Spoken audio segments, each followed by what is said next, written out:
Ang alam lang ay ano, langit-langitan. Ha? Yun ang alam eh. Aanuhin mo ang galing mo, kapatid. Aanuhin mo ang talento mo, skills mo, yaman mo. Kung hindi mo pinapagamit sa Diyos yan, at sa impyerno ka naman, pupunta. Diba? Kaya kung ikaw may talent, may galing ka, hinihipo ka ng Lord na mag-serve. Kung nahihiya ka, pwede ka magwalis dito, naglilingkod ka na rin.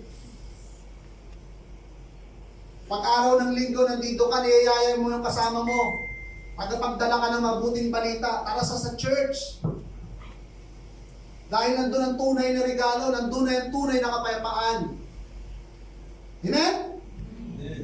Yun, maging encourager tayo para hindi tayo papasok dito. Ang hirap ng buhay dyan. Ang problema kasi dito sa impyerno, eternal to eh. Hindi naman to sa linggo lang ikaw papahirapan.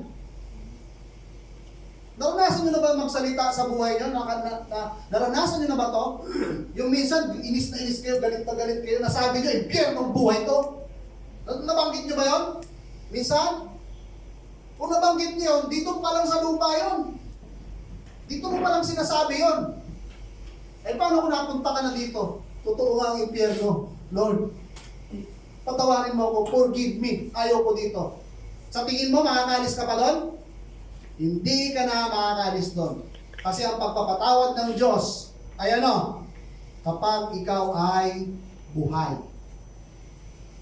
Kaya huwag mong hihintayin na mamamatay ka dito sa mundo nang hindi mo kinikilala ang tunay na tagapagligtas mo. Sino siya? Si Jesus lamang.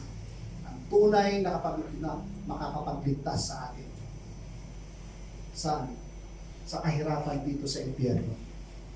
Kaya siya bumaba. Amen? Nare-realize niyo ba kung anong ginawa ng Diyos? Kasi gusto ko ipaintindi sa inyo na hindi biro ang ginawa ng Diyos, mga kapatid. Ayaw niya ang lahat ay mapahamak, kundi magsisi